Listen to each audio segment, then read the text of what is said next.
Hey everybody, what's going on? I'm back with more Wario Land 4 for the Game Boy Advance. I'm gonna do the first level of this area, Crescent Moon Village. Looks like the world is going to be about spookies, ghosts, scary shit that doesn't scare anyone.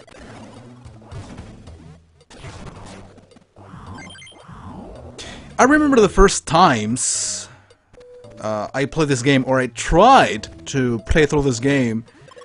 I usually started in this world. I guess if you touch those green balls, you will turn into a zombie. And look at that ghost. It's pretty much identical. I'm just wanna take a look if there is some secret to, you know, unlock by destroying the floor with your ass attack. So yeah, as I was trying to say, that ghost is pretty much identical to one of the bosses in the first Wario Land game for the original Game Boy. Actually, probably that ghost originally didn't have the pirate hat or anything, but it looked like that. I think it was the boss from the forest world, the second to last world of that game. It looked pretty much like this. And in this game, apparently, it doesn't hurt you, but it does steal your goodies. I don't know, the coins that you are grabbing when killing enemies. He can get them before you do, and yeah, you are screwed. And those are the bats that appear in Wario Land 3. If you touch one of those, you will turn into a bat yourself. Oh, it was a little bit obvious that I needed to do that. And there is some secret that I have to get. Is there any other rolling thing on the other side? I don't think I saw one. Yep, there is nothing. So yeah, if you turn into a bat, the only way to get back to normal is by touching the lights, basically, or being exposed to the lights.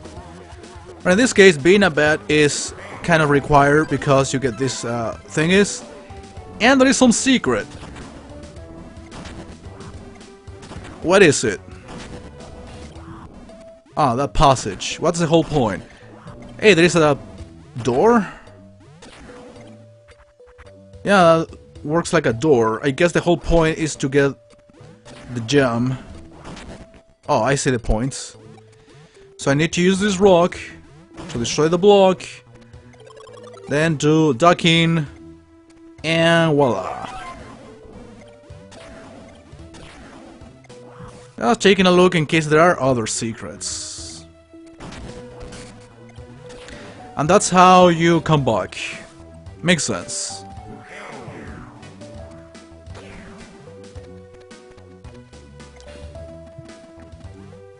Yeah, and I have to turn into a bat again. Because, of course, if I want to continue on.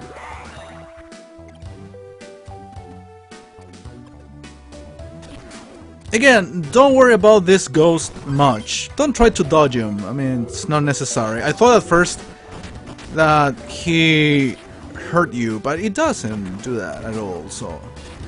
I don't know, if you are like desperate to collect everything, that would be me in this case, but I'm not really desperate. I'm not that urged to collect money and get points. See, he was stealing that thing. It was an insignificant little coin that no one cares about. But just destroying every block and trying to kill every enemy in the place, basically, to see if there is something valuable, like a heart in this case, or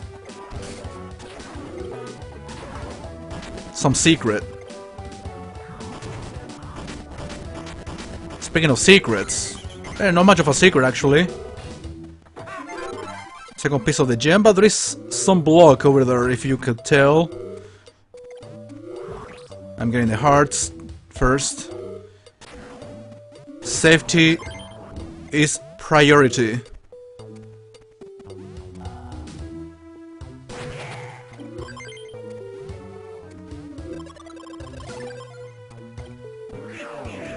Here's something suspicious. Did you notice that block over there? You can only go through that block by rolling. So this is the place to roll. Then go back, break the thing, and disc. It's usually one of the secret things I used to have problems with. And of course on the other side same thing applies, I have to do the exact same thing. But on this side there is one puzzle for you to get a gem.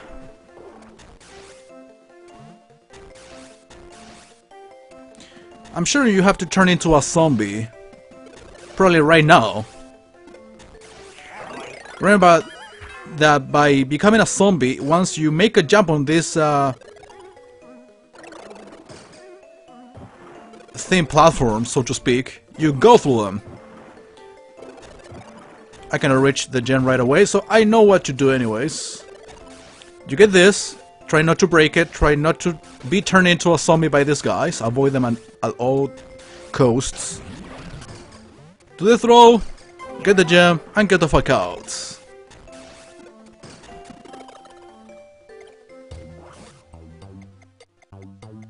So I got the disc and at least 2 pieces of the gem. Of the big gem. I just noticed that I skipped a heart. No big deal.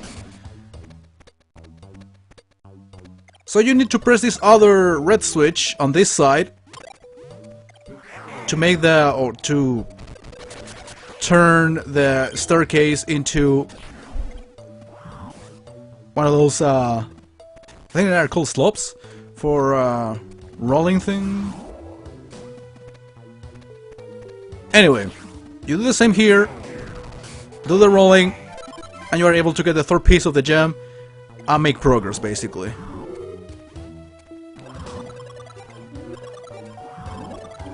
I'm not gonna bother killing enemies. I would bother to kill every single enemy and try to do the ass attack on the floor in case I miss the disc, but since I already got it, I don't have to worry so much about that. Alright, this is not a puzzle for the gem precisely, but instead this is for getting money basically, by making those enemies fall into the water. And I think I know how to do that. I have to throw Grandpa Joe into the block, and now I can, yeah, make the enemies fall basically by doing this.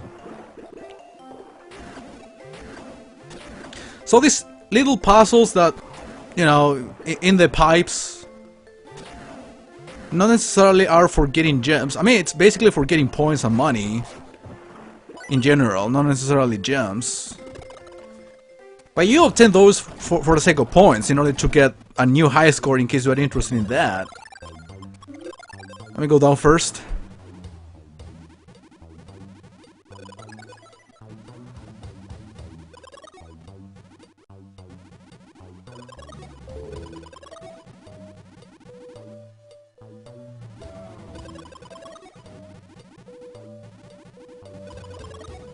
Okay, here's the last piece of the gem.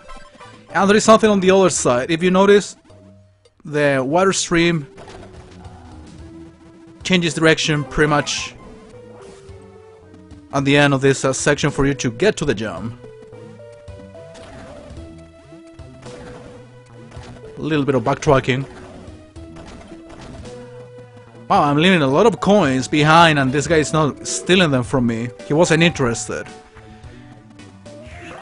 Anyway, yeah, here's where the switch is. Try to climb up before pressing the thing so you can get this gem. And now just press the thing. Turn into a bat if you want to get the key. I mean, you must get the key in order to make progress. The pieces of the gem and the key are requirements, as you know. So you just need to return. Thing is, now the ghost is gonna steal your key, so it's gonna be harder to deal with. I'm taking this way basically to avoid any contact with a ghost, even if it's not really a big deal, to be honest. You do a little bit of backtracking, as you know. Stolen again, but tends to return to the same place, so it's very easy for you to jump and recover the key. Like, literally less than 5 seconds after you get it stolen. Well, in these areas you are pretty much safe from being stolen the thing.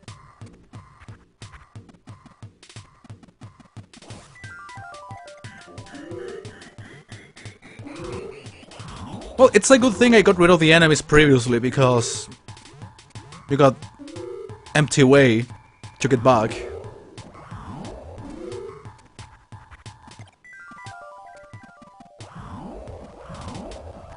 I don't think I have to turn into a bat anymore.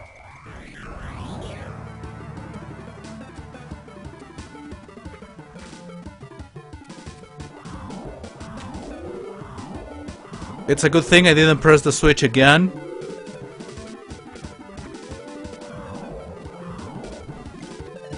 And this is pretty much the end. Yeah, it is. I remember this quite well. This is the first room. Over 2 minutes left. They give you quite a lot of time. I guess they're also considering that you might want to backtrack in case you miss some of these pieces of the gem, or eventually the disc. Which I don't think it happens, because when you press the switch, sometimes you cannot return from the same way you came from. So basically you just need to keep going forward through the suggested way, but there is no way to backtrack or get something that you forgot. Anyway guys, that was all for now. I'm gonna do one level per video, as you know, and in the last level, of course, I'll be doing that and the boss. Anyway, Arabian Nights will be on next parts.